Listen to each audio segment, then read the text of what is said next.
After several weeks of travel, Gregorios and his companions took a brief rest near Lake Van. At their campsite, Gregorios told everyone about the history of the area. He told the story of how 40 years ago, at this field near Lake Van, Emperor Romanos trounced the Seljuks at the famous Battle of Manzikert. Gregorios excitedly talked all about Emperor Romanos. He spoke of Romanos' ambitions to expand into the Levant, and how exciting Gregorios thought it was to now travel farther east than Romanos. Mahmud mentioned how it was remarkable that the Romans and Turks of Baghdad were now allies almost 2 generations after the Battle of Manzikert. The men then had a joyful conversation about history, spirituality, and the natural world. That night, Gregorios had a strange dream. In his dream, Isac was having a seizure in the middle of a field of grass, frantically screaming at Gregorios not to trust someone. But before Gregorios could figure out exactly what Isac was saying, he was jolted awake. Gregorios and his companions then continued their journey to Baghdad. They arrived in the city by the summer of 1111.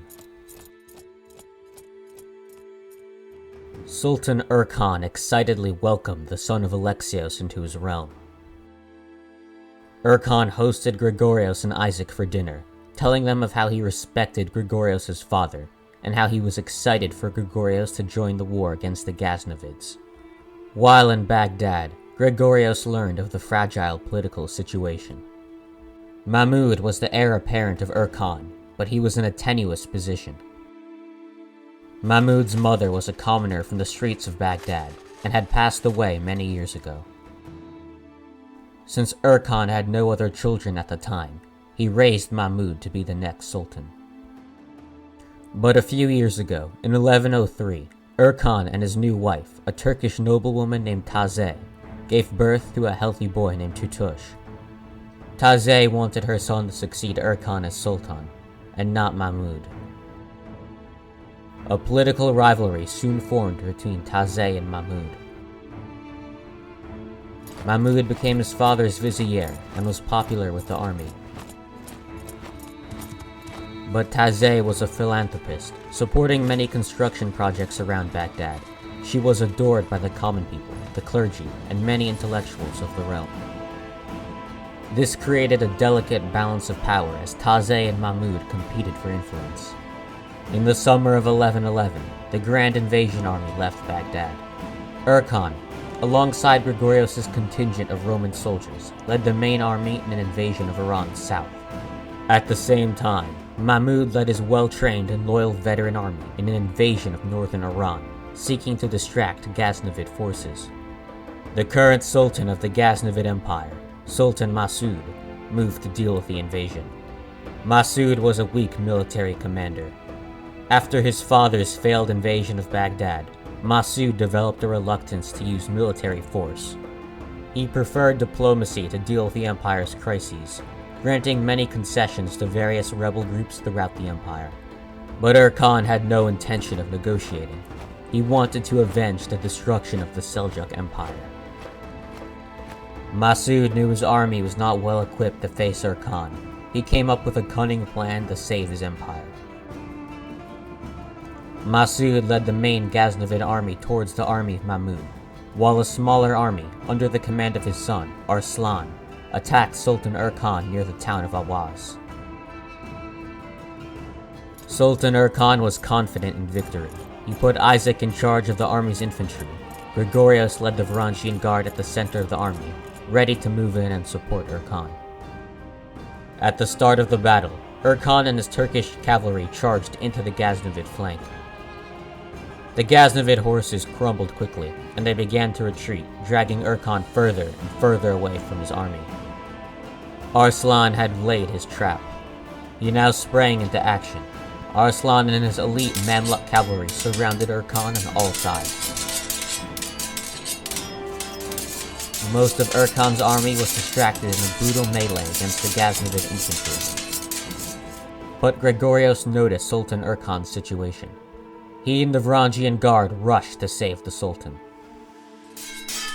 In the ensuing combat, the shock power of the Varangians shredded the Mamluks, forcing them to retreat. But it was too late for Erkan. The Sultan bled to death on the battlefield. Arslan, seeing that his right flank collapsed, gathered any survivors he could and fled the battle. The Battle of Awas was a Pyrrhic victory for the Sultanate of Baghdad.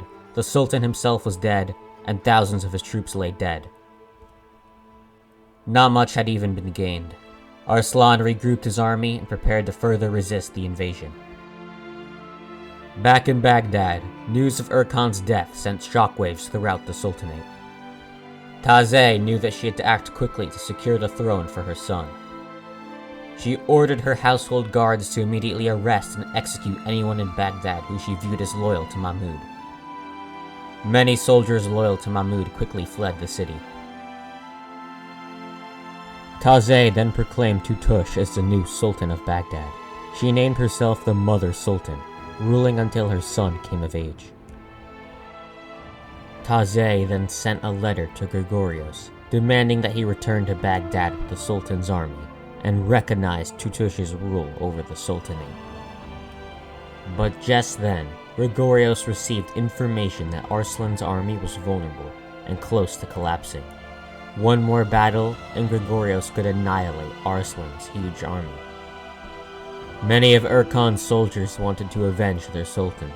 They were not willing to end the campaign so soon. Gregorios did not send a reply to Taizé, refusing to immediately pick a side in the dispute over Baghdad's throne. He instead planned on winning the war with the Ghaznavids, and then regroup with Mahmud to retake his realm. He sent Isac with a large detachment of forces to rescue Mahmud, while the rest of the army pursued Arslan. But by now, Mahmud was surrounded. Mahmud received news of his father's death and Taizé's takeover of the Sultanate. Seeing that he was surrounded, and with no knowledge of Gregorios' plan or Isac's reinforcements, Mahmud knew he had little choice but to negotiate with Mahsud. Sultan Mahsud knew of the political situation in Baghdad. He now had the perfect opportunity to remove the rival Sultanate as a threat.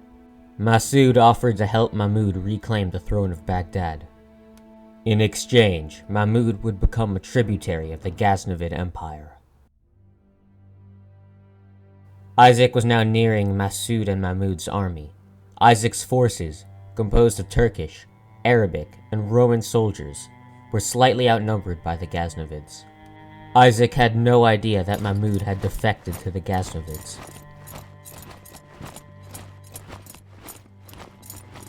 Seeking to avoid battle, Mahmud sent letters to his Turkish loyalists in Isac's army. One night, after setting up camp, a group of Turkish soldiers gathered their weapons and brutally murdered Isaac.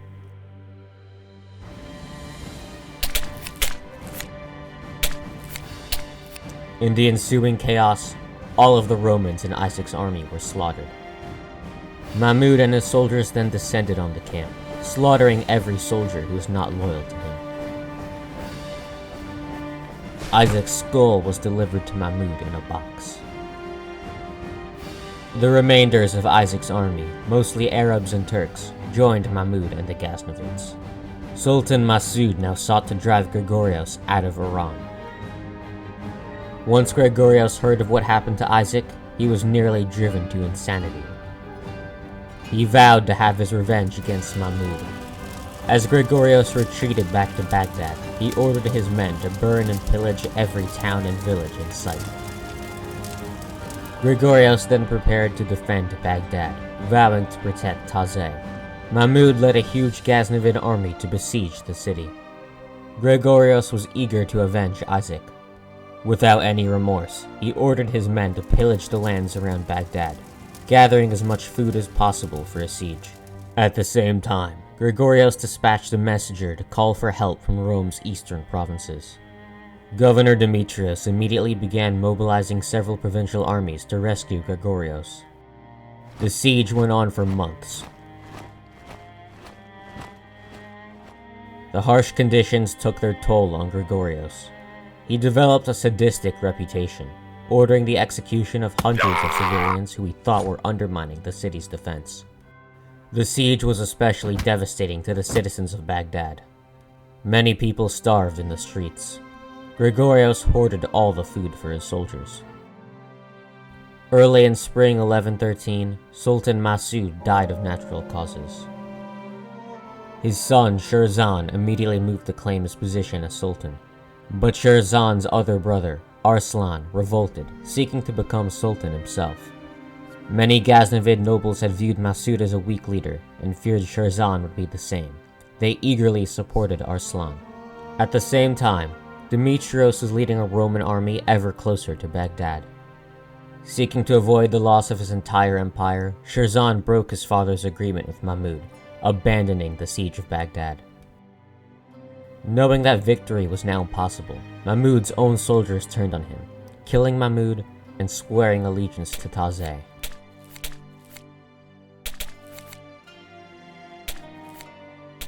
Nearly a fifth of Baghdad's population had perished during the siege. The common people despised Gregorios. Nevertheless, Tazay was indebted to Gregorios. Even though the war with the Ghaznavids had been a complete failure, she agreed to follow through on Erkan's commitment to pay tribute to the Roman Empire. Gregorios and his men then began returning to the Roman Empire. Gregorios was bitter. While trekking back to Roman lands, he constantly thought about the military campaigns he would embark on as emperor. He no longer cared about glory. Gregorios wanted to exact vengeance on those who had killed Isac and Alfred. He wanted to execute his enemies, burn their cities, and pillage their countryside. The desire for vengeance consumed him.